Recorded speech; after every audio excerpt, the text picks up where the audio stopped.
Hello students. So students, कल की class में वी हैव डिस्कस्ड अबाउट कि कैसे इलेक्ट्रॉन बना, कैसे प्रोटॉन बना और कैसे न्यूट्रॉन बना। अच्छा, सबसे पहले जो मेरा डाल्टन था उन्होंने कहा था कि देखो भाई, जो आपका एटम होता है वो इंडिविजिबल होता है, आप उसको डिवाइड नहीं कर सकते। लेकिन बाद में लेटर हमें पता चला कि yes, an atom is divided into three sub atomic particles, that is electron, proton and neutron. तो ये किसमें, इलेक्ट्रॉन, प्रोटॉन, न्यूट्रॉन, तीन चीजों में एटम को आप फर्दर डिवाइड कर सकते हो। तो भाई डाल्टन तो हो गया फेल। ठीक है, चलो उसको हो जाने तो फेल। अब फिर बाद में हमारे दिमाग में आया कि चलो एक एटम के अंदर इलेक्ट्रॉन, प्रोटॉन, न्यूट्रॉन है तो सही, बट ये प्रेजेंट कहाँ है, ये होते कहाँ है। तो अब इन तीनों को पता करेंगे, तो उसके लिए आज की क्लास पढ़नी पड़ेगी। कुछ साइंटिस्ट ने बताया, अपनी अपनी थ्योरीज दी, अलग अलग दी, कुछ की फेल हुई, कुछ की सक्सेसफुल हुई। और बताऊं तो आज भी बच्चे एक फाइनलाइज थ्योरी अपने को आज तक भी नहीं मिली है। ठीक है, तो पहले चलो स्टार्ट करते हैं। सबसे पहला साइंटिस्ट आया था, that was Thomson's model of an atom. तो बच्चे, ये आपका क्या है, एक एटम है। और इसके अंदर उसने कहा कि देखो, सारा का सारा मास इस एटम के अंदर डिस्ट्रीब्यूटेड है। आप इस डायग्राम को फॉलो करो कि इसके अंदर सारा का सारा एटम का मास क्या है, डिस्ट्रीब्यूटेड है। ठीक है। हाँ, तो भाई किस तरीके से डिस्ट्रीब्यूटेड है, भाई सारा का सारा ये देखो, रेड पार्ट से ऐसे इस तरीके से डिस्ट्रीब्यूटेड है। उसने बोला कि इसके अंदर ना आपका जो प्रोटॉन है, यानी कि जो पॉजिटिव चार्ज है, पॉजिटिव चार्ज भी सारा अंदर ही है। और मास भी सारा का सारा इसी के अंदर यूनिफॉर्मली डिस्ट्रीब्यूटेड है। पहला पॉइंट, ठीक है। फिर इलेक्ट्रॉन की इसने क्या बोला कि इलेक्ट्रॉन भी इसके अंदर देखो इस तरीके से धसे हुए हैं। ये देखो धसे हुए, इन्होंने शब्द को क्या बोला था, एम्बेडेड। क्या बोला था कि इलेक्ट्रॉन्स भी इसके अंदर एम्बेडेड है। तो आई थिंक ये चीज समझ में आ गई होगी। चलो भाई, अब ये जो एटम है ना, ये बाद में फेल हो गया था, लेकिन ये ना एक्सप्लेन तो किया था न्यूट्रलिटी ऑफ एन एटम, कि एटम जो होता है वो क्यों न्यूट्रल होता है। उसको उसने बताया कि जितने इलेक्ट्रॉन है उतने ही यहाँ पर प्रोटॉन है। इस वजह से जितना नेगेटिव चार्ज है उतना ही पॉजिटिव चार्ज होने के कारण ये जो आपका एटम होता है, ये कैसा उसने बताया, न्यूट्रल है।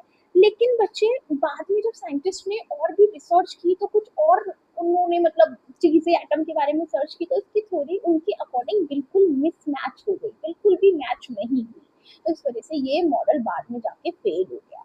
ठीक है, चलो आगे पढ़ते हैं। फिर कौन सा आया, तो बच्चे फिर आया Rutherford model of an atom. तो स्टूडेंट्स, ये जो मॉडल ऑफ एन एटम है भाई, ये मतलब एक डिसेंट था, लेकिन फेल तो ये भी हो गया था। डिसेंट तो था, ऐसा नहीं कि बुरा था।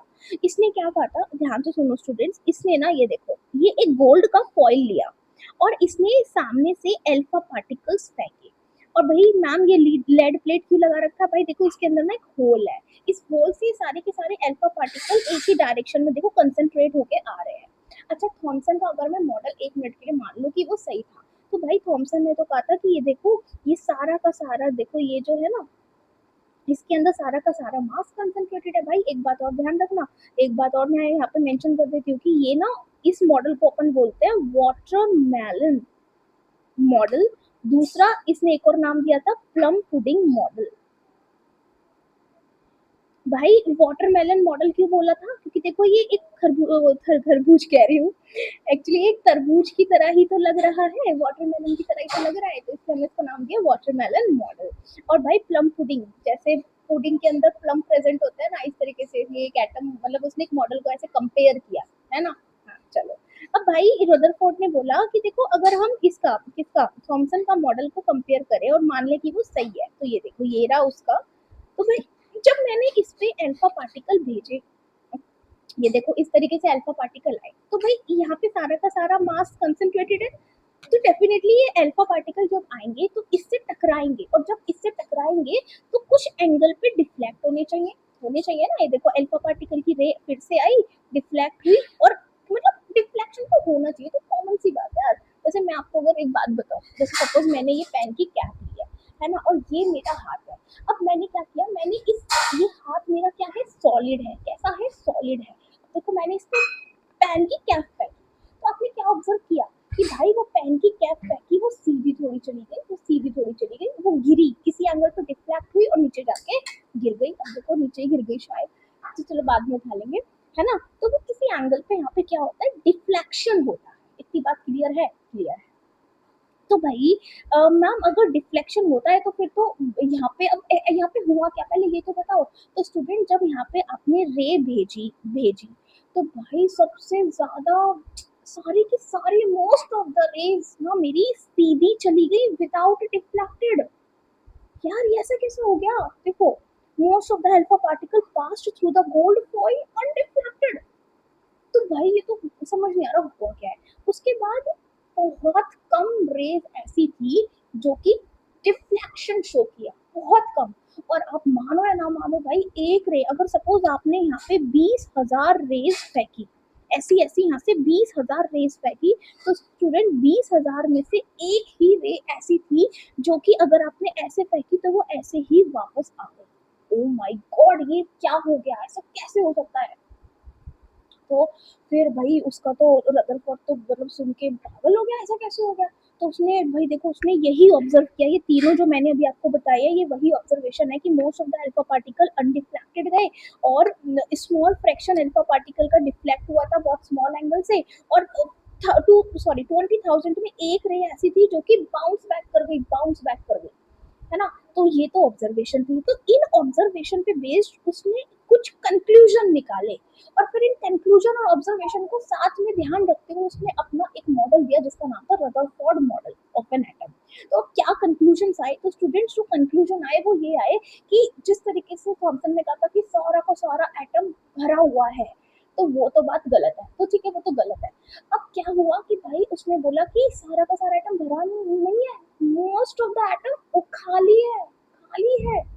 और उसमें एक ऐसी स्मॉल वॉल्यूम है, बहुत छोटी सी जगह ऐसी है जो भरी हुई है, जहां पे पॉजिटिव चार्ज या मास पूरे एटम का प्रेजेंट है, कंसंट्रेटेड है।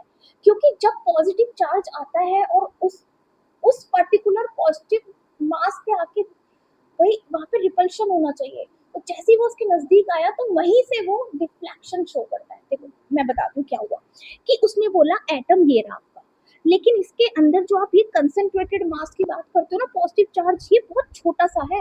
इसी के कारण तो बहुत सारी रेस तो सीधी चली गई, लेकिन जो रेस इसके नजदीक आई उनका डिफ्लेक्शन हुआ, जो रेस इसके नजदीक आई उसका डिफ्लेक्शन हुआ। और स्टूडेंट अगर जो रेस सिर्फ इस पे जाके पड़ी वो तो बहुत कम होंगी, तो वो जैसे गई वैसे ही वापस भी होगी। तो इसका मोस्ट इंपॉर्टेंट इसने क्या कंक्लूड किया कि most of the space in the atom empty है और सारे अल्फा पार्टिकल जो पास हुए वो अनडिफ्लेक्टेड गए हैं। पहली पॉइंट। दूसरी पॉइंट कि few positively charged alpha particles were deflected. The deflection must be due to the enormous repulsive force showing that the positive charge of the atom is not spread. The positive charge has to be concentrated in a very small volume जिसने repulsion किया, deflection किया। और तीसरी बात अगर एक और बताऊं कि जो रदरफोर्ड है उसने क्या बोला कि ये जो वॉल्यूम है ना, ये जो छोटा सा आप जिस वॉल्यूम की बात करते हो भाई, इसी ने ना इसको बाद में नाम दिया था जहाँ पे पॉजिटिव चार्ज सारा का सारा प्रेजेंट है और ज्यादातर एटम का मास भी प्रेजेंट है, इसने इसको ना क्या नाम दिया? न्यूक्लियस। क्या नाम दिया स्टूडेंट्स इसने? इसको न्यूक्लियस का नाम दिया। और इसने बोला कि जो एटम है ना, एटम का जो साइज है, वो एटम का जो साइज है, जो रेडियस है जो एटम का, वो कितना है? 10⁻⁻10 मीटर। और जो एटम के अंदर जो न्यूक्लियस है, न्यूक्लियस का जो साइज है स्टूडेंट्स वो कितना है? 10⁻⁻15। मुझे पता है आपको ना इससे कुछ समझ नहीं आया कि मैम क्या है 10⁻⁻10, क्या है 10⁻⁻15। तो अब मैं आपको बताती हूँ। तो भाई ऐसा ऐसे इमेजिन करो कि एक बहुत बड़ा प्लेग्राउंड है सर्कुलर शेप में और उसका रेडियस है 5 किलोमीटर, और उसके अंदर आपने एक चुन्नुक सी बहुत छोटी सी टेनिस बॉल रख दी। तो दैट इज योर कि how to imagine radius and atom के अंदर कितना न्यूक्लियस है और उसका क्या रेडियस है। एटम और न्यूक्लियस के साइज को आप ऐसे थोड़ा सोचो जो मैंने आपको बोला, है ना? एक्चुअली मैंने नहीं, देखो एनसीईआरटी भी यही लिखती है। आप क्रिकेट देखो, ये देखो क्या लिखा है कि one can appreciate this by a cricket ball represent the nucleus और 5 किलोमीटर का रेडियस ऑफ एन एटम। अब भाई इसने क्या किया, इन सारे कंक्लूजन और ऑब्जर्वेशन को क्लब किया और अपनी एक थ्योरी दी। उन्होंने क्या बोला? इनकी थ्योरी का पहला पार्ट था the positive charge and most of the mass of the atom was densely concentrated in a very small region, है ना? और इसी रीजन को उन्होंने क्या नाम दिया था? न्यूक्लियस। तो भाई प्रोटॉन और न्यूक्लियस की डिस्कवरी किसने की थी? रदरफोर्ड ने, अर्नस्ट रदरफोर्ड ने। The nucleus is surrounded by electron. अच्छा इन्होंने क्या बोला, अब इन्होंने थोड़ा सा प्रोटॉन की कहानी बताई, इलेक्ट्रॉन की भी बताई। इन्होंने बोला जिस तरीके से सोलर सिस्टम में अर्थ सॉरी सन के अराउंड जो प्लैनेट्स घूमते रहते हैं ना, इसी तरीके से वही क्या होता है, न्यूक्लियस होता है जिसके अंदर पॉजिटिव चार्ज होता है और सारे के सारे इलेक्ट्रॉन उसके अराउंड बहुत तेज स्पीड में और सर्कुलर पाथ में घूमते हैं। ठीक है, ठीक है। तो और इन सर्कुलर पाथ को हम क्या बोलेंगे, ऑर्बिट्स। समझ में आया? चलो, अब इसने बोला कि इलेक्ट्रॉन पे नेगेटिव चार्ज है और इस पे प्रोटॉन पे पॉजिटिव है, तो इनके बीच में ना इलेक्ट्रोस्टैटिक फोर्स ऑफ अट्रैक्शन रहेगा। कौन सा? Electrostatic force of attraction present होता है। तो ये सारी कहानी गई थी किसने? रदरफोर्ड ने। तो भाई रदरफोर्ड ने मुझे बहुत सारी चीज बता दी। प्रोटॉन, देखो प्रोटॉन का पहले नहीं पता था, जब मैंने कल पढ़ाया था कि मैंने बोला था H प्लस को प्रोटॉन कहते हैं, बट वो कहाँ है, कितने हैं, ये सब तो नहीं पता। तो ये सब बताया कि प्रोटॉन कहाँ प्रेजेंट है, न्यूक्लियस के अंदर बहुत कंसंट्रेटेड वॉल्यूम में प्रेजेंट है प्रोटॉन, उसके अराउंड इलेक्ट्रॉन घूम रहे हैं। ठीक है, अब सवाल आता है प्रोटॉन कितने होते हैं, जैसे प्रोटॉन कितने होते हैं, इलेक्ट्रॉन होते कितने हैं किसी एटम के अंदर। तो भाई अब मैं आपको बताती हूँ इसको, आगे बढ़ते हैं। पहले हम पढ़ेंगे क्या, atomic number and mass number.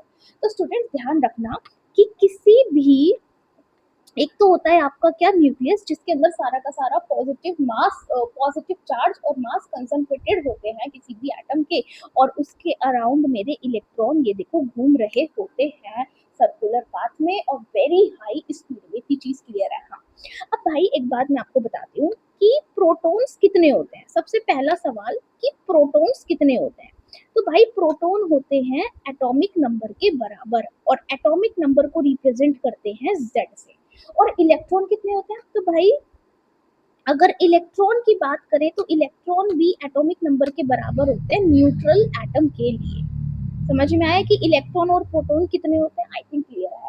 अब जैसे मैंने बोला हाइड्रोजन लिया और नाइट्रोजन लिया, मैंने कहा इसके अंदर इलेक्ट्रॉन और प्रोटॉन बताओ।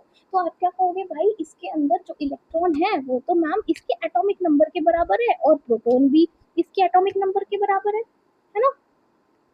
तो भाई एटॉमिक नंबर इलेक्ट्रॉन मतलब हाइड्रोजन का एटॉमिक नंबर 1, तो प्रोटॉन भी 1, इसका 7, तो प्रोटॉन भी 7। समझ गए कहानी? हाँ, तो कितने इलेक्ट्रॉन कितने प्रोटॉन होंगे हमें समझ में आ गया। बात करते हैं न्यूट्रॉन की। तो भाई देखो जो सारा का सारा मास है, ऐसा किसने कहा, रदरफोर्ड ने, कि इसके न्यूक्लियस में प्रेजेंट है। तो भाई जो मास है उसको हम दिखाते हैं किससे, मास नंबर से, दैट इज ए से हम इसको डिनोट करेंगे। बच्चे ये जो मास होता है, देखो इलेक्ट्रॉन पता चल गया, प्रोटॉन पता चल गया, अभी न्यूट्रॉन का कुछ नहीं आता पता। तो भाई इसके अंदर आपका प्रोटॉन और न्यूट्रॉन दोनों प्रेजेंट होते हैं, और तो फिर जो मास है वो किसके कारण होगा, न्यूट्रॉन प्लस प्रोटॉन के कारण होगा। तो कोई आपको बोले कि किसी एटम का मास इतना है, प्रोटॉन इतने, आप न्यूट्रॉन निकाल दो, तो न्यूट्रॉन कैसे निकालोगे, ए माइनस बी से। मास नंबर में प्रोटॉन माइनस कर दो, न्यूट्रॉन्स निकल जाते हैं। आई थिंक ये क्लियर हो गई, बड़ा इजी सा है। अब एक बात और बताती हूँ बच्चे कि न्यूट्रॉन और प्रोटॉन ये मास नंबर है ना, इनको साथ में एक और नाम से बोलते हैं क्या, न्यूक्लियॉन्स। क्या बोलते हैं स्टूडेंट्स इनको, न्यूक्लियॉन्स। तो ये भी ध्यान रखना कि न्यूट्रॉन प्लस प्रोटॉन बराबर क्या होता है, न्यूक्लियॉन्स। क्लियर है? चलो, सपोज कि भाई एक चीज और सीख लो कि कोई एक एलिमेंट है एक्स, है ना, उस इसका एटॉमिक नंबर है जेड, मास नंबर है ए, तो इसको रिप्रेजेंट कैसे करेंगे किसी भी एटम को या एलिमेंट को। तो भाई एक्स एलिमेंट का सिंबल लिखो, उसके पैरों में नीचे लिख दो उसका एटॉमिक नंबर और उसके सर पे बिठा दो किसको, मास को। तो इस तरीके से हम किसी एलिमेंट को रिप्रेजेंट करते हैं। चलिए स्टूडेंट्स अभी आगे बढ़ते हैं। तो next we have isotopes and isobars. तो भाई आइसोटोप्स और आइसोबार्स, तो isobars for example carbon 14 and nitrogen 14। Isobars बच्चों उन्हें कहते हैं जिनका एटॉमिक नंबर देखो अलग है, इसका 6 है और इसका 7 है, लेकिन बच्चे इस इनके मास नंबर सेम है, तो इनको क्या बोलते हैं, आइसोबार्स। और आइसोटोप्स क्या होते हैं, जैसे 1H1, 1H2, 1H3। भाई आइसोटोप्स उनके कहते हैं जिनके एटॉमिक नंबर तो भाई सेम होते हैं, लेकिन स्टूडेंट्स इनके मास नंबर अलग होते हैं, तो इनको अपन क्या बोलते हैं, आइसोटोप्स। समझ में आई? आ गई।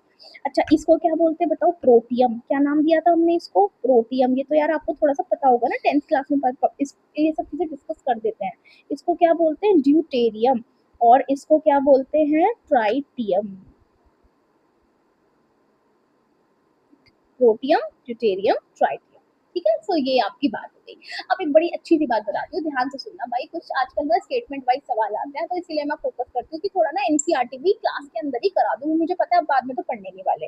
तो भाई कि अगर किसी एटम की जो केमिकल प्रॉपर्टी है, पढ़ाया था ना, फिजिकल प्रॉपर्टी होती है और केमिकल प्रॉपर्टी होती है, तो जो केमिकल प्रॉपर्टी होती है ना, वो उसके नंबर ऑफ इलेक्ट्रॉन पर ही डिपेंड करती है। तो किसी भी, ध्यान से सुनो मैं क्या बोल रही हूँ, कि किसी भी एटम्स की या एलिमेंट के एटम्स की जो केमिकल प्रॉपर्टी है, केमिकल प्रॉपर्टी है, वो डिपेंड किस पे करेगी? नंबर ऑफ इलेक्ट्रॉन या प्रोटॉन के नंबर पर। न्यूट्रॉन पे बहुत माइनर, ना के बराबर। इलेक्ट्रॉन प्रोटॉन मेजर है। यानी कि इस एलिमेंट के एटम्स की chemical properties number of electron पर डिपेंड करती है। यानी कि बच्चे जो ये आइसोटोप्स मैंने लिखे ना, ये वाले जो आइसोटोप्स लिखे हैं, भाई इनके एक बात बताओ, इलेक्ट्रॉन प्रोटॉन और न्यूट्रॉन लिखो। चलो बताओ इलेक्ट्रॉन कितना? भाई ma'am electron proton neutral atom के लिए उसके एटॉमिक नंबर के बराबर है, यानी एक एक एक एक एक। और न्यूट्रॉन कैसे निकालोगे मैम? अभी आपने बताया था ए बराबर होता है एन प्लस पी, तो यहाँ से एन कैसे निकालोगे? ए माइनस पी से। तो भाई मैम इनका ए कितना है? देखो वन माइनस प्रोटॉन कितना है? वन, तो ये आ गया क्या? One minus one zero. तो भाई ये तो हो गया जीरो। इसी तरीके से दो में से एक माइनस करोगे तो एक, तीन में से एक माइनस करोगे तो दो। तो मैम देखो इन सभी के इलेक्ट्रॉन का नंबर सेम है, तो इसी कारण से इनके जो केमिकल प्रॉपर्टीज हैं वो भी इनकी सेम होगी। तो बच्चे आइसोटोप्स के लिए केमिकल प्रॉपर्टीज सेम होती हैं। वेरी इंपॉर्टेंट लाइन कि आइसोटोप्स के अंदर केमिकल प्रॉपर्टीज सेम है। आइसोटोप्स के अंदर केमिकल प्रॉपर्टीज सेम होती है, लेकिन आइसोगार्ड्स की केमिकल प्रॉपर्टी सेम नहीं होती। सपोज आपने लिया, सपोज यहाँ पे बताती हूँ, जैसे कार्बन 614, नाइट्रोजन 714। तो भाई इसके अंदर चलो इलेक्ट्रॉन प्रोटॉन न्यूट्रॉन निकलवाओ, तो इलेक्ट्रॉन कितने बोलोगे और प्रोटॉन जितना उनका एटॉमिक नंबर है, यानी 6 और 7, 6, 6, 7 और 7। और न्यूट्रॉन कैसे बोलोगे? मास में से प्रोटॉन माइनस कर दो, यानी 8 और 7। तो भाई इनके इलेक्ट्रॉन का नंबर अलग अलग है, जिसके कारण इनकी केमिकल प्रॉपर्टीज भी अलग होंगी। समझ गए कहानी को? चलो आगे बढ़ते हैं। आई होप बड़ी इजी सी चीज है, बस यार थोड़ा सा दिमाग में रखना है ना। चलो next we have students the drawbacks of Rutherford model. तो भाई रदरफोर्ड मॉडल के ड्रॉबैक्स पे पढ़ते हैं। तो क्या है रदरफोर्ड का ड्रॉबैक? तो बच्चे पता है क्या है? देखो एक चीज है कि उसने बोला ये देखो न्यूक्लियस बीच में प्रेजेंट है और इसके अराउंड इलेक्ट्रॉन घूम रहे हैं। अब उसने बोला कि इलेक्ट्रॉन घूम रहे हैं, घूम रहे हैं, घूम रहे हैं, लेकिन एक ना इलेक्ट्रोमैग्नेटिक थ्योरी है फिजिक्स में, इसको पढ़ते हैं इलेक्ट्रोमैग्नेटिक थ्योरी। भाई ये किसने दी थी? मैक्सवेल ने दी थी। किसने दी थी? मैक्सवेल ने दी थी। इन्होंने कहा था कि अगर कोई चार्ज पार्टिकल है, देखो इतना फिजिक्स में ना हमें पता होता है, हम वही फिजिक्स के स्टूडेंट हैं, कि कोई चार्ज पार्टिकल बहुत फास्ट स्पीड पे घूम रहा है, घूम रहा है, घूम रहा है, तो वो एक्सेलरेट कर जाता है। जैसे कोई अगर सीधा चल रहा है नॉर्मली, तो भाई उसकी स्पीड काउंट होती है। फिर अब वो सीधा तो चल रहा है, लेकिन वो डायरेक्शन भी बदल बदल के चल रहा है ना? तो भाई अब उसकी वेलोसिटी बोल देंगे। लेकिन अब कोई चल रहा है और सर्कुलर पाथ में घूम रहा है, तो बोल देंगे कि ये बॉडी एक्सेलरेट कर गई। यानी जब कोई चार्ज पार्टिकल, भाई यहाँ तो ऊपर से चार्ज पार्टिकल है, जब कोई चार्ज पार्टिकल एक्सेलरेट कर जाता है, तो भाई वहां पे क्या होता है? कुछ रेडिएशन रिलीज होती है अकॉर्डिंग टू मैक्सवेल की इलेक्ट्रोमैग्नेटिक थ्योरी। लेकिन अगर किसी के अंदर से कोई रेडिएशन या एनर्जी रिलीज होगी, तो उसकी एनर्जी लूज होगी कि नहीं? अगर मैं आपको बोलूँ आपने अपने घर के ना रात तक, सुबह से लेकर रात तक ऐसे गोल गोल गोल गोल चक्कर काटो, तो क्या आप काटते रहोगे एक ही स्पीड से? थकोगे नहीं? थक जाओगे भाई। ये इलेक्ट्रॉन है, ये तो और भी छोटा है आपसे, ये तो बिल्कुल थक जाएगा। इसकी तो एनर्जी लूज हो जाएगी। इसकी एनर्जी कैसे लूज होगी? ये रेडिएशन रिलीज करके। तो भाई मैम एक समय तो ऐसा आएगा कि वो समय क्या है भाई, 10⁻⁸ सेकंड के बाद ये electron according to this Maxwell की थ्योरी ये इस न्यूक्लियस के साथ बॉम्बार्ड कर जाना चाहिए और किस्सा खत्म हो जाना चाहिए किसी भी एटम के एग्जिस्टेंस की। तो मैम ऐसे है, तो भाई ये जो थ्योरी कहती है मैक्सवेल की, इसके अकॉर्डिंग तो फिर कोई एटम एग्जिस्ट ही नहीं करेगा। बिल्कुल सही बात, बिल्कुल सही बात। लेकिन भाई ये रदरफोर्ड से पूछा कि ऐसा तो मैक्सवेल ने कहा था, तो तुम पहले इसको एक्सप्लेन करो, यहाँ पे ऐसा क्यों नहीं हो रहा है? अगर तुम्हारा इलेक्ट्रॉन हमेशा के लिए घूम ही रहा है, घूम ही रहा है, तो क्यों घूम रहा है? वो क्यों बॉम्बार्ड नहीं हो रहा न्यूक्लियस के साथ? उस पर जवाब नहीं निकला।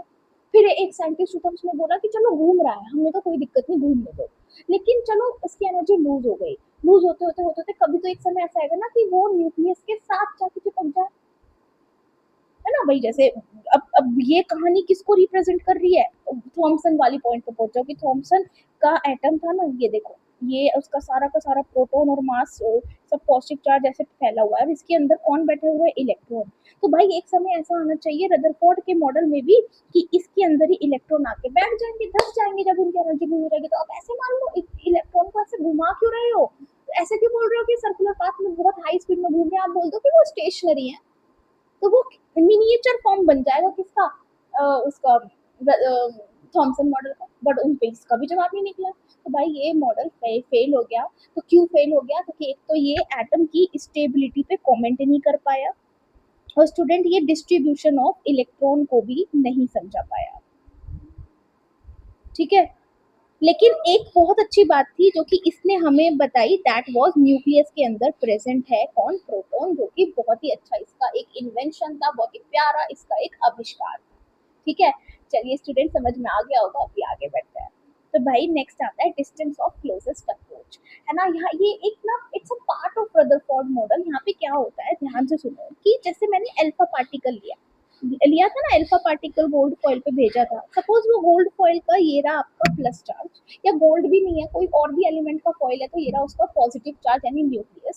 सपोज इसका एटॉमिक नंबर Z है, तो भाई इस पे चार्ज कितना होगा न्यूक्लियस पे, E प्लस E, इलेक्ट्रॉन पे माइनस E, न्यूक्लियस पे प्लस E, तो टोटल चार्ज कितना हो जाएगा Z।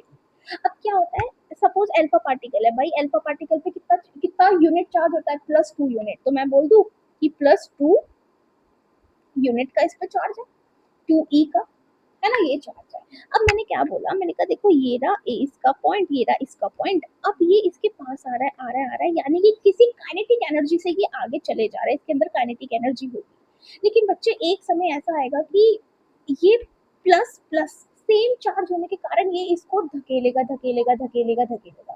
तो सपोज वो पॉइंट आपका आ गया, ये वाला पर्पल वाला पॉइंट, कि यहाँ पे आके अब रिपल्शन लगना शुरू हो गया। तो कितने डिस्टेंस ये चला इधर से इतना, लेकिन इधर से कितना, इस सपोज ये आर इसके रिस्पेक्ट में ये आर डिस्टेंस पे आके ये रुक गया यहाँ पे।